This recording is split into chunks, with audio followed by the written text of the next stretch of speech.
Thank you for joining us for the Convention of States Michigan podcast. I am your host, Robin Riddell. Does your commitment to freedom end at the ballot box? When voting, is it one and done? Today's guest is here to talk about the importance of developing a relationship with your Michigan legislative representatives. Thank you, Robin. I am your co-host, everyone. My name is Kelly Olford. I'm a district captain, and I work with Robin and her communications team, and I'm a district captain in the kind of St. Clair County area. Our guest host today is Wesley Whitaker. Wes is a member of our Convention of States team. He's on our Michigan Legislative Liaison team, and he's also a state content writer under Robin's leadership as well. He is a published author, and he resides in Fenton. So thank you, Wes, for joining us today. Could you tell us, Wes, what motivated you to initially want to volunteer for Convention of States? Well, I've always been politically involved ever since ninth grade when I ran for student council president. I kind of went around and did a poll of what kids wanted in school, and they wanted a pop machine. So I ran on the platform that you vote for Wes and you get a pop machine. And that started it. I went and heard Chet Grant speak on Convention of States, and it just made a lot of sense to me. The focus of the organization, everything they represented, it seemed like a great way to get people involved. What was it that made sense to you? What was it that kind of clicked? That's a hard question. It was nonpartisan, first of all, and it was about, we the people. And I've always been a big believer that if there's going to be a change, it's we the people, because the political process has been corrupted by money and influence. And this seemed to me to be an organization that was giving grassroots people an avenue, a path to actually work a change themselves. By us calling a convention in our state, all 50 states doing the same thing, and coming up with what we want to see as amendments to the Constitution, not necessarily what Washington, D.C. wants to see. I've got a quote for you, Wes, that I'd like you to comment on. This is something that we may not know where it comes from, but I'm going to give you the original. I'll read it here. In his Gettysburg Address, Abraham Lincoln said that these dead shall not have died in vain, that this nation under God shall have a new birth of freedom, and that government of the people, by the people, for the people, shall not perish from the earth. Wes, what is the single most important thing people can do to assure that our government remains for, by, and about the people? One of the things that I think is very important is people need to become proactive. They need to get involved. They go and they vote for somebody. They may or may not really know that person. They may or may not have ever sat down and talked to them. They've read some literature possibly. But that person, you're voting for them to represent you, but they have no idea what you think. I think that people should contact their legislature. You can do that very easily. There's a website, house.michigan.gov, that will put you in touch with your representatives, your senators, your state, on the state level, of course. But go to their website, find out who their staff is. The best way to get to your representative is through the legislative aide, legislative assistant. Their names and phone numbers or emails are listed on the website. Most of them do office hours where they come back to the district, find out when those office hours are, and go talk to them. I went over to Davison and talked to the representative there. Spent 45 minutes. That saved me a trip to Lansing. I probably had more time with him because he was more relaxed, and we have since built a relationship. They need people to do that because They have ideas of what they want to accomplish, and people vote for them, but they really don't know what you, as a member of their constituency, what you want them to do. So it's very important that you reach out and have a communications with your representative and their staff, get to know them, make sure they get to know you, and let them know what you want, what you're interested in, what your concerns are. And if there's something that they voted on that you don't like, let them know that too. You don't have to be nasty about it. It can be very civil, but just let them know, I don't agree with that position. And it helps if you tell them why, because they may not have had that input before they voted and may not have ever considered your perspective. It could change the way they govern. We are unique in the world because our government is built upon the participation of the governed. And that makes us totally unique. And if we just sit back and say, well, I voted, that's all I need to do. No, that's not all you need to do. As a citizen of this nation, as a citizen of this state, you have responsibility to be involved, to let your representatives know what you think is important. That's what the word representative means. It's a long-winded answer to your question, but.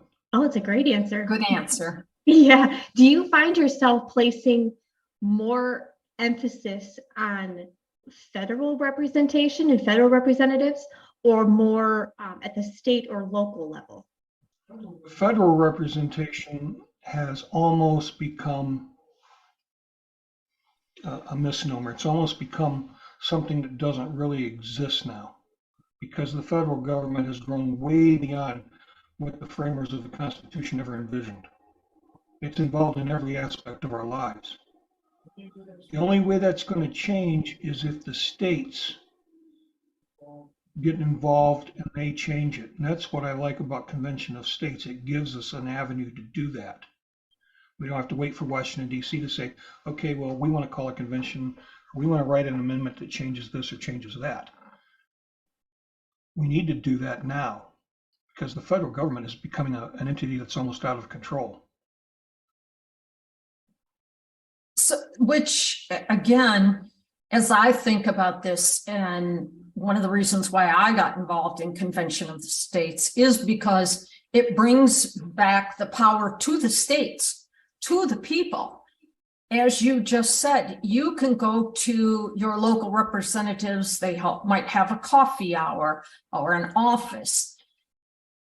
You will be heard when you talk to them versus, I don't know, I've never reached out to my state senators, for example, because I don't think they're going to listen to me, but it's a whole different piece of work when you can walk into someone's office and sit down face to face and share your ideas. An even better way, and a lot of people don't realize this, they think, well, I'll just send them an email, or I'll just go on their website and send them a note through their website. There's some minor office worker that's monitoring that stuff, and it may or may not even be seen by your representative or even his legislative assistant. You want to get their attention, write them a letter, longhand, including the envelope, because that's something that doesn't happen that often. They pay attention. The old ways of doing things are now the new, more effective ways of doing things. Writing a letter and seeing people face to face instead of on Zoom, right? Yep. Are these recommendations that you've laid out several action items and things that we would be able to do for ourselves and to be able to interact with our government? Are these recommendations ones that you would make only specifically for Convention of States volunteers, or could something like this apply to all Michiganders? All Michiganders. We need to take back our government. It is a representative form of government, and if there's no one there to say, hey, you're representing me and this is what I think, they're kind of on their own, and they're going to go whichever way the wind blows or whichever way the money blows. And that's what we need to be aware of. There are people whose professional job is to influence your representative. Mhm. You don't know who they are. They don't know who you are. And they don't know, and they don't care what you think. They've got an agenda. You want your representative to know what your agenda is, what your neighbor's agenda is. And the best way to do that is get their attention is write them a letter, write them a postcard, find out when they're going to be back in the district for office hours and go and talk to them. You may not be able to talk to the representative right away, but you can talk to the legislative aide. They're the people who are doing the groundwork and all that stuff in the office anyway. But go and make sure that your views are heard. They want to hear your views. Have you, in all of your years of doing this and kind of following up on these recommendations yourself, have you gotten pretty positive feedback from the state legislatures that you've met with and worked with and talked with and wrote letters to and things like that? Yep. I can walk up to Dave Martin or Mike Mueller anytime, any place I see them, and say hi, and they know who I am. I talk to Dave about certain things that he's involved at. I took the time to find out what committees these guys are sitting on as well. Mike is my primary representative. Dave Martin is the representative of the west side or the east side of Flint. But I've sat down and had conversations with both of them. And they have told me that they find that important. They'd like to hear from all of their constituents. Maybe not all at once, but Or maybe so, all at once. Usually if it's all at once, they're carrying torches and pitchforks and it's something they're upset about. Well, it seems like people often wait until they're upset about something, which sometimes is almost too late, instead of being proactive from the beginning and having that relationship so that you can talk about things and hold your legislator accountable. It's not antagonistic, it's that they're representing each of us. Wes, thank you so much for joining us today. This was a worthwhile discussion about the importance of developing relationships with our legislators and to our audience.